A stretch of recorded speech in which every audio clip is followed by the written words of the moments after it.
Good afternoon, everyone. Some of us have just come from the White House, where the president really signed a monumental bill, the Honor Our PACT Act, for our veterans. It was legislation spearheaded in the House by Mr. Takano, chair of the Veterans Affairs Committee, and in keeping with our purpose, honor our oath to protect and again to honor our veterans for their service. In the battlefield, we leave no soldier behind, and when they come home, we leave no veteran behind. Protecting to defend is what our codels are always all about, defense. That's the purpose, the justification. We expand that to include economic issues as well as governance issues. Security, economy, governance. To that end, we follow the lead of our president in those fields: security, economy, and governance. It was a remarkable trip in which I'm very proud to have traveled. We're like 6 co-chairs of the delegation because we all brought so much to it. But again, I'm very thrilled, almost emotional about what happened at the White House today. But actually, it's what this week has been about.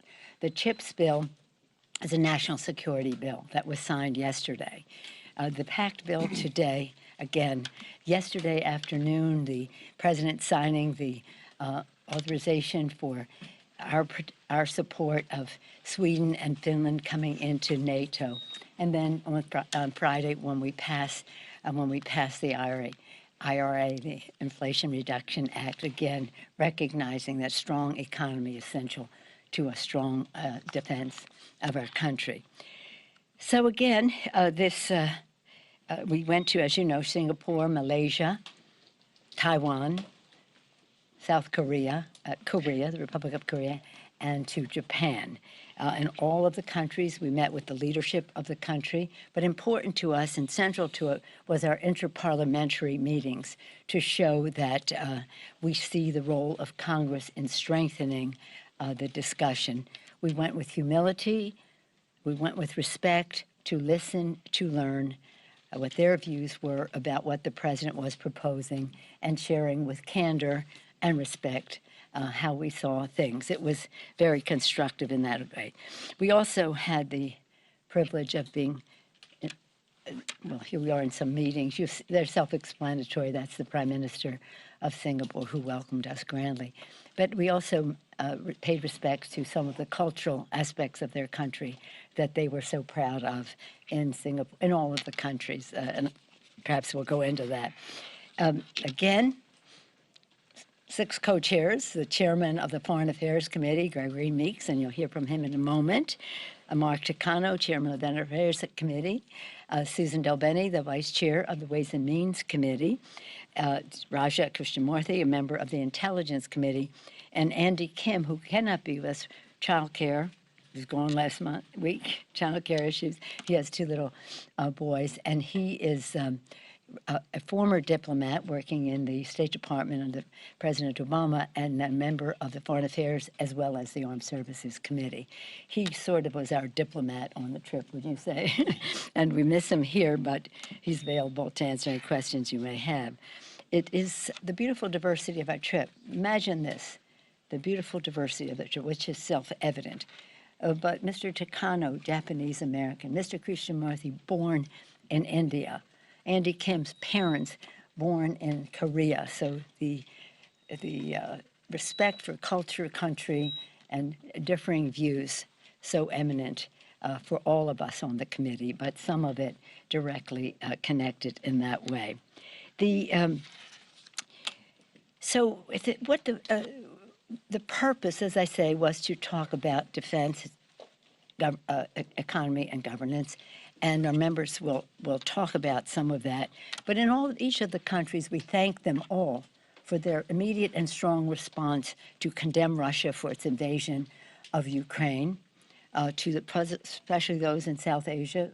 We thank them for their leadership in just banning Burma, as I call it, from participating in some of their meetings in reaction to their execution of 4 political leaders there and their oppression of political dialogue there. It was remarkable to see, but of course we talked about, in terms of governance, we talked about COVID, we talked about climate change, and the rest. So it was very valuable. In different countries, we had specific issues that related to their countries, which we can talk about if you wish. In terms of Taiwan, our purpose in going to Taiwan was to say that we have this strong relationship built on the status quo, which we support, which is really important because they're saying, well, we're trying to upset.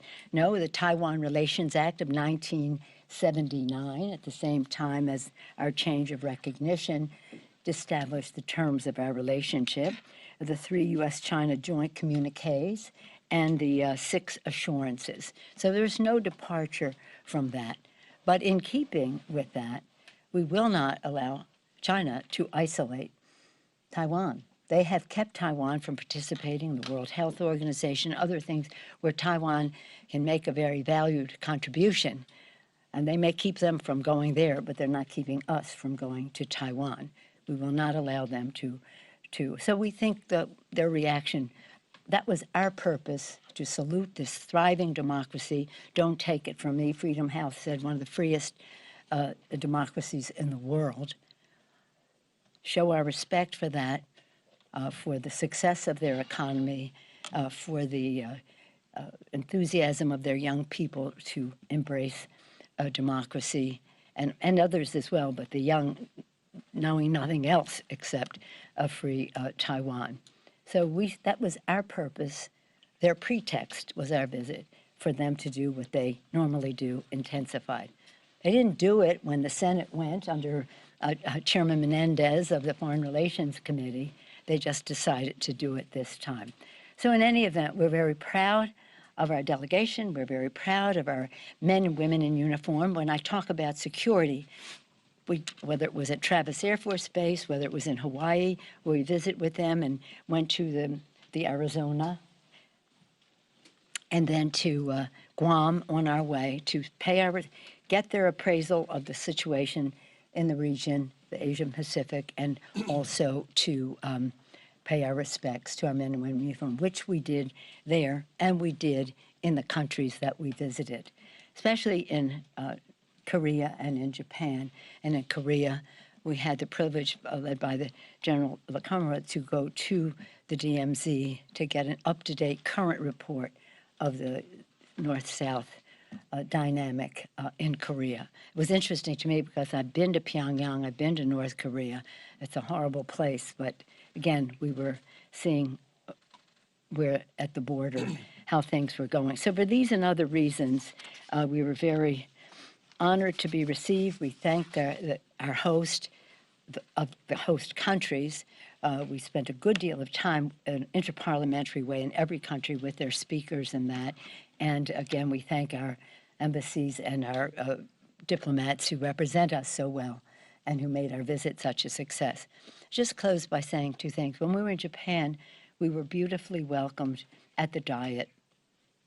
We went there to pay our respects to Prime Minister Abe, who was a friend of America, and they had their tribute. They'll have more, but this one they invited us to. It was very sad, but again, a connection between our 2 countries. And in closing, I just want to thank our president. He has been a president for peace, for security, for economic growth, for good governance, and we're very proud of his initiative, which was the main purpose of our visit and our timing. With that, I want to yield to our distinguished chair of the Foreign Relations Committee, that's the Senate, the Foreign Affairs Committee, and the place where so much of all of this begins. To praise him for his commitment to our security, our economic success, and good governance in all of the countries that we are engaged with. Mr. Chairman. Gregory Meeks of New York. I want to thank you, Madam Speaker, for the opportunity to participate in this very important, very substantial, and very successful CODEL. It was important for us to be there in the region. The people of the region wanted to see us there. They understand that part of what is taking place in the world is, as we see from place after place, it's a question of democracy versus an autocratic government. And they want to know that we are partners. And that's why they welcomed us at every stop that we went to, saying thank you for being here, whether it was Taiwan, South Korea, Japan, Singapore, or Malaysia. In Taiwan, we saw people lined up down the streets, over 250,000 people watching our flight land. And then the crowds on the streets saying, thank you for coming. We had the opportunity to talk and to have conversation with various of our legislators, which was really important. And we had to then chat it back and forth on what we're doing. And I had the opportunity as chair of the Foreign Affairs Committee to let them know that we're doing many things, particularly in regards to Taiwan. We've got some bills that were coming out or that have passed already, like the Taiwan Peace and Stability Act. They were interested to know that, like the Taiwan Fellowship Act and the Taiwan Reassurance Act, and provisions supporting the name change of TACRO to the Taiwan Representative Office in the United States. Again, it is not us who want to change the status quo. We see that coming from Beijing. And they were so appreciative that we stood to show that we're going to partner with our friends and allies throughout the region. They all have issues, whether it's the South China Sea or the Taiwan Strait. But they want to know that we are there, and they want to see even our soft power. And that's why the conversations that you see with my fellow members, and they'll talk about whether it's working with our veterans or dealing with climate or dealing with what was historic with reference to chips and exchanges and dealing with manufacturing goods in the United States. I conclude just by saying that, and I thank President Biden also for being in the region. He's visited the region and done another thing. So we're in lockstep with our focus and our message to the people in Southeast Asia, that you have a friend, an ally, and a partner in the United States of America. And when you call to ask us to come to visit you, as we did on this trip, we'll be there with you. So with that, I just turn it over to the chair of the Veterans Affairs Committee, Chairman Mark Takano. Yeah, thank you. Thank you, Mr. Chairman. We kind of call each other Mr. Chairman all the time. When we first became chairman, we were just so thrilled in 2018. Mr. Chairman. So good afternoon. I am Mark Takano. I chair the Veterans Affairs Committee, and I was honored to attend this congressional delegation, will be a part of the congressional delegation with Speaker Pelosi and our colleagues here today. And while we were abroad, there was interest with our defense security allies and partners. Some are allies and some are partners. Interesting enough, we visited all very, very robust, inspiring democracies. Some of those democracies have a quote-unquote balanced approach with China. They don't really want the United States to force them to choose sides. But interesting enough, even those that don't want to be forced to choose sides are very, very, very interested in the United States being their security partner. They want to, we help them with military armaments and training and training together. And of course, they were interested in what we do with our veterans. I had a long, extensive talk with the defense minister of Malaysia on that topic. I had a chance to speak with, for a second time, with the Minister for Veterans and Patriots of South Korea.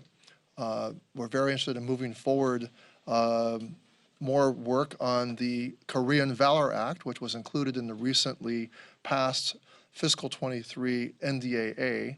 The Valor Act was passed there, and it has to, I don't want to get into the details yet, but it has to do with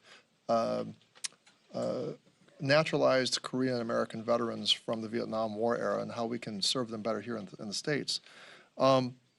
We had a chance to, wherever we could, bring up the issue of human rights, but also I believe that the health of any, when we visit all democracies, that the health of any democracy is measured by how well it protects its vulnerable minorities, in contrast to the authoritarian countries that Mr. Meeks mentioned. And so we raised the issue of how well are your vulnerable minorities being treated, as well, including LGBTQ people. So we raised that in countries where that topic is not necessarily one that's very comfortable. But interesting enough, I think there was actually a willingness to talk and a willingness to discuss those things. Just last night, as an after effect of this CODEL, I was on a virtual discussion, a virtual interparliamentary discussion with Japanese and Korean parliamentarians from the South Korean Assembly and leaders of the Japanese Diet. Amazing. The impact of this trip was very evident. Huge openness to moving forward the trilateral alliance among Japan, the United States, and Korea. So very, very important with regard to the Taiwan Straits issue, and having our countries work more closely together. One of the things that came out of that discussion last night is all of us are calling upon our heads of state to get a summit of the three nations to happen. And that's one of the things that I think is an after effect of this trip, is that there's this huge openness that I see. And while it's not direct, I'm not talking about Taiwan so much, but really this trilateral alliance is really so important in terms of our being able to provide a space for Taiwan, to exist in the status quo. We're looking to, and it's China's who has challenged the status quo. With that, I want to turn it over to Suzanne Delbene, the Vice Chair of the Ways and Means Committee. Thank you. Thank you, Mr. Chairman. So I'll use your word, Chairman Napolitano. I'm Susan Delbene, Vice Chair of the Ways and Means Committee from the great state of Washington. And Chairman Meeks wanted me to point out that the Mariners beat the Yankees last night. It was really an honor to be part of this journey with Speaker Pelosi and our entire delegation. And while it was the first time I visited, I think, every country since I've been a member of Congress, I have visited the region many times in my former career in business and technology, and I know firsthand the very close partnership that we have, the economic partnership that we have in innovation, and the long-term partnerships that's been there that we can build on. In fact, over half of all global economic growth is expected in this region over the next 30 years. So it was a primary goal of our delegation, and the speaker talks about security, economy, and governance. On economy, important goal of our delegation was to talk about how we build stronger economic ties throughout the region. Increasing our economic presence is clearly key to advancing other goals that we have in terms of boosting security and strengthening democracy. So we should be strengthening partnerships and throughout the region with like-minded countries, and we should also be building on the partnerships we have. I think it's very, very important that we are collectively rule makers in the region, not rule takers. This is especially true when it comes to areas where we don't have strong international norms and standards, such as the rules that govern our digital economy or consumer rights in the digital economy. In our meetings, we discussed the opportunities of the new economic initiatives like the Indo-Pacific Economic Framework or the U.S.-Taiwan Initiative for 21st Century Trade, and how we can continue to build on those partnerships to address and strengthen supply chains so our economy, our collective economies are more resilient in the face of a pandemic, wars, or other future shocks. And we also discussed the CHIPS and Science Act that President Biden signed into law yesterday. another key piece of legislation to strengthen our supply chains and create the resiliency and redundancy that's so important, and obviously to make sure we have increased manufacturing capacity right here in the United States. And it's critical. We talked about, semiconductors are in everything, not just things that we think of traditional technology from, cell phones or computers, but washing machines to ultrasound equipment to trucks and airplanes. The bill also boosts federal investments in research and innovation so that we can continue to lead the way in years to come. And that's an opportunity that we can do throughout Asia also. Our overarching goal is to work together towards shared prosperity, and the speaker talked about shared prosperity a lot on our trip, and how we can use our innovative capabilities to solve new problems, like to address climate change, to advance energy security, to bring down inflation, and to promote equality. So it was a rich conversation, important conversation, one that we will continue moving forward in conjunction with the administration, with Secretary Raimondo and Ambassador Tai to continue to build our partnership there. So I want to now introduce a member of the House Intelligence Committee, a proud representative from Chicago. I think everyone we met knows that Raja Krishnamoorthi is from Chicago.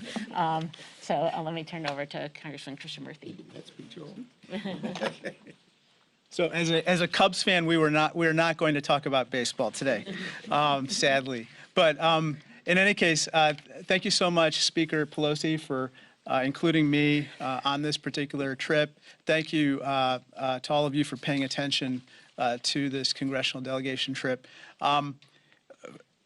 Our presence in these various countries was welcome because the United States ultimately is incredibly important for the security of the region.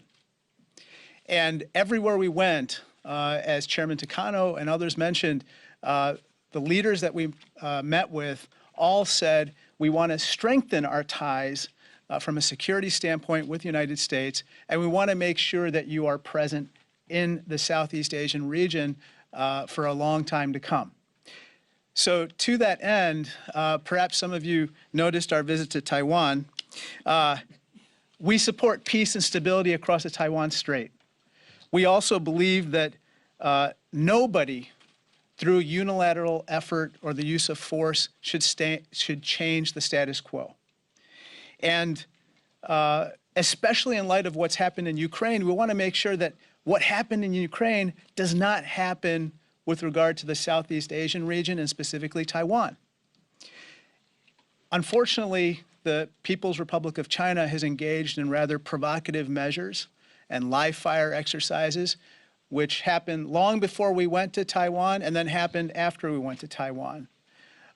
If the cost of avoiding these types of provocative measures is to cede control of Taiwan to the People's Republic of China, or to cede control of our travel schedules in Congress to the People's Republic of China, that is not a price we are going to pay.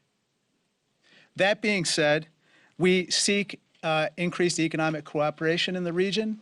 As Vice Chair Del Bene mentioned, we did talk about the CHIPS Act, and in that regard, Taiwan has pledged to invest $20 billion in manufacturing semiconductor chips in the United States. This week, on Friday, we're going to pass through the House a historic Inflation Reduction Act and the largest investment in fighting climate change in our history. We respectfully submit that area of climate change could be a fruitful area of collaboration with the People's Republic of China. Ultimately, we believe that these provocative measures taken by the PRC were an unfortunate attempt to deflect attention from some real problems that are happening within the PRC with regard to their economy and their response to COVID-19. However, we respectfully submit that these provocative measures are going to continue to harm their economy, not enhance it, because it will increase uncertainty for commerce in the region. And as Taiwan's economy and the rest of the region is so intertwined, any further provocative measures will only hurt the Chinese economy. That being said, I'm glad to see that these live fire exercises appear to be easing and these provocative measures appear to be subsiding. And so we look forward to a time of collaboration as opposed to increased tensions going forward. Thank you. Thank you very much, my colleagues. Thank you very much, Cubs fans, Mariner fans, Yankee fans. What are you? What am I? Yeah. Putting you on the spot. Be Dodgers, diplomat. Angels, Whoever's Giants and Orioles. But in any event, as you may know, baseball is a big sport in Japan. And we did spend a good deal of time with the Japanese members of parliament bragging about their exports to the United States in that regard. And the cultural aspects of our visit were very unifying, shall we say. When we were in Korea, they said, we understand you like U2 and Bono's music, so they had these beautiful performers come in playing on YouTube songs on Korean instruments. We had pictures, you see them there, and then they ended up with Frank Sinatra, and then My Way, yeah, and then in oh gosh, in Singapore, what we saw there was quite remarkable. They park by the bay, the big giant tree, and all the rest of that. But they take great pride in their cultures, and we wanted to pay our respects. One thing I do want to point out: when you see all those empty seats, that's the Diet. You saw those empty seats in that one film. If you looked up. There's where we're being welcomed in Malaysia, but that's in Japan. But in the Diet, we see all those empty seats. They ring the bell, and those seats are filled in a minute, in a second. And it's just, boom. It's like people popped up. 15 minutes, that's for sure. They did. And, in any event, for these and other reasons, and I wanted you, this is the DMZ. This is Panmunjom, the border. That building in the back is North Korea. There's with the Prime Minister of Japan. We were very honored to be welcomed by him. They're talking baseball there, I guess. In any event, there it is. In a minute, 30 seconds to be filmed. My colleagues have heard me say this again and again. When I was a student, I was at the inauguration of John F. Kennedy, before any of you were born, and perhaps even before your parents were born. But in any event, everybody made a big fuss, and students learn all over the world, and certainly in our country, what the president said to citizens of America: ask not what your country can do for you, but what you can do for your country. You all learned that in school, right? Shake your head, yes. In any event, the next line is what I remembered and struck me. He said, citizens of the world, ask not what America can do for you, but what we can do working together for the freedom of mankind. And that's what this trip was about, and that's what President Biden is about, working together. No condescension, but consensus building.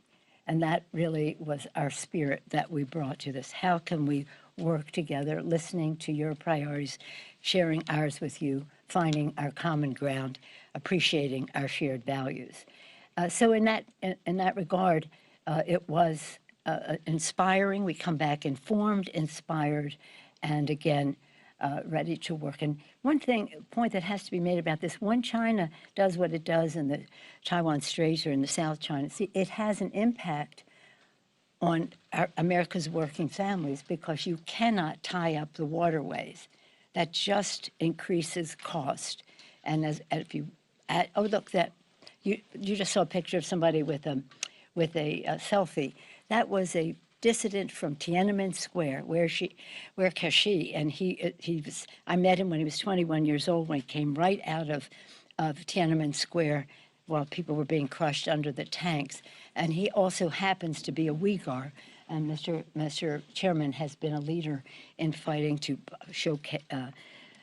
highlight what's happening in the genocide in China in terms of the Uyghurs. But anyway, for many reasons, it was a very unifying trip. That's in Korea, too. Those people were killed by the North Koreans. In any event, we're pleased to take any questions you may have. Yes, ma'am.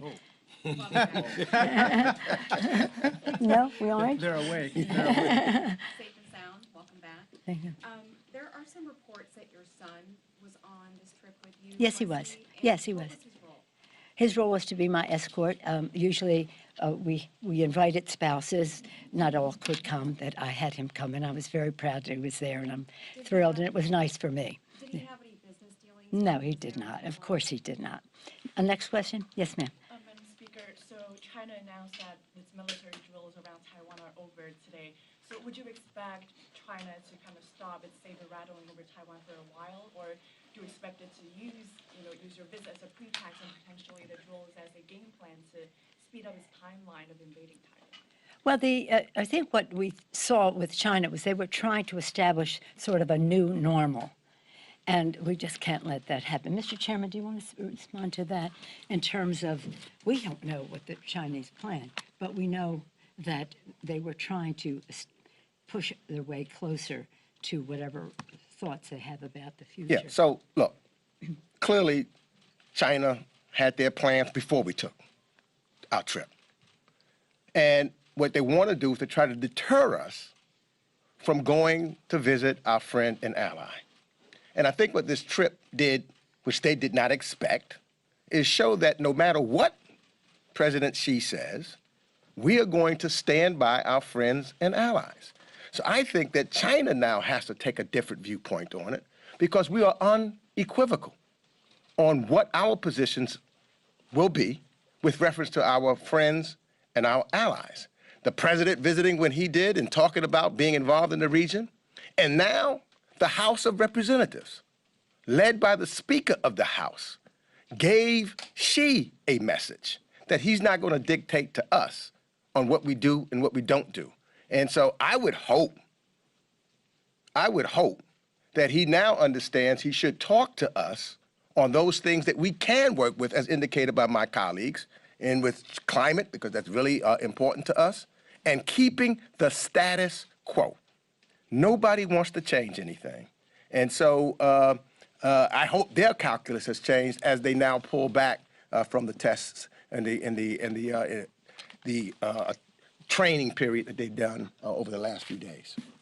Yes, sir. Thank you so much. So one thing the Taiwanese envoy here has been very vocal about is a multi-billion-dollar backlog of foreign military sales to Taiwan in terms of delivery. I understand this also might be an issue with Japan and South Korea. So in your travels, was this addressed with our allies and partners, and what is being done to address that backlog? Who would like to Sure. respond to that? All right, Ken. Yes, that was discussed. This is an ongoing issue, and as you know, given the various needs that we're trying to supply with regard to Ukraine, there's increased stress on the supply chain within the defense industrial base. That being said, I can't go into details, but we are taking steps with regard to this particular issue, and we intend to fulfill all of our obligations to all of our partners and others who are counting on us for these vital supplies. And I could just tell you that on the Foreign Affairs Committee, we're working on bills now to help expedite and to reduce red tape to get defense items that are needed out in a quicker fashion. So we're looking at that right now. We may come and have some hearings on it, but we're looking at ways so that we can expedite it on the committee as we speak. Yes, sir. Given the comments from the president a few weeks ago saying that the military thought it was not a good idea for you guys to go to Taiwan right now, is this administration being too cautious when it comes to the issue of Taiwan?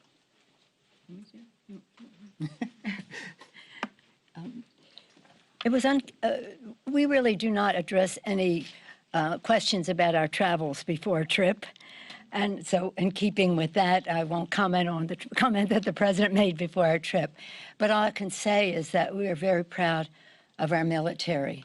Their preparation and their actually, I think, minimized the impact of the Chinese on our trip. So they took very good care of us. I don't remember them ever telling us not to go, the military. No. And the other thing they did say that our soft power in the region is tremendously important to go along and complement what they're doing in the region and how we need to work collectively because the people want to know what we're doing and how we're invested in them. So they really welcomed from our dialogue, us being there and talking about soft power and how we can engage in the region in that manner also. One more, yes, sir. Madam Speaker, thank you.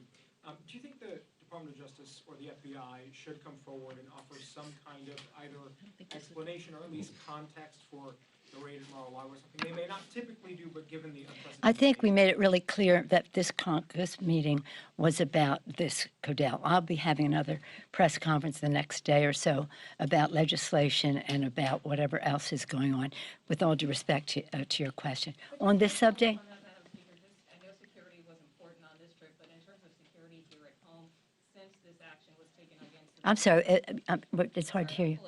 I said, I know security was important on your trip, Yeah. but just in terms of security here at home, just in light of the action at the former president's home, is there any concern right now among you or members about your own security, given some of the chatter, this talk about civil war? Some say it's on par with January 6th. Well, with all due respect, I place your category in the same, your question in that same category, but we did have a briefing that was long planned before any of the actions of this week was long planned for security for members, all members of Congress. On this subject? Yes, Madam Speaker. What was your reaction to China's sanctions against you and your immediate family members? There's no reaction. Who cares? I mean, right? Look, I want to tell you something. Let's enlarge the issue. We're talking about, as our chairman, distinguished chairman, and others have mentioned, the struggle between democracy and autocracy. Autocracy is not a peaceful place. So again, whether it's the South China Sea, the Straits of Taiwan, whatever's happening in Tibet, in the Uyghur regions, Hong Kong, and the rest. We didn't go there to talk about China. We went there to praise Taiwan. We went there to show our friendship, to say China cannot isolate Taiwan. So that's what it was about. That is incidental to me, of no relevance whatsoever. But again, we'll be together perhaps tomorrow or the next day to talk about other subjects. But for now, again, I want to thank my colleagues. They just were so fabulous on this trip because they brought knowledge, they brought values, they brought strategic thinking, they brought respect for the people that we met. And may I just say that while we praised our troops and General Kamara, who took us around, they were fabulous. As you see, every place we could, showcase them, praise them, and the rest. But on the diplomatic side, we were beautifully represented. Ambassador Kaplan, Ambassador McVetter, Ambassador Goldberg, Ambassador Emmanuel. I was leading up to him, and our former colleague, Emmanuel, and then our representative, Al Kirk, in Taiwan. We praise them for their diplomacy, which is very much the soft power that is important to our security as well. We just close by once again saluting our president for what he has done in our North Atlantic relations, which are so important, as well as his initiative with the Indo-Pacific Economic Framework. Thank you all so much. Thank you. Thank you.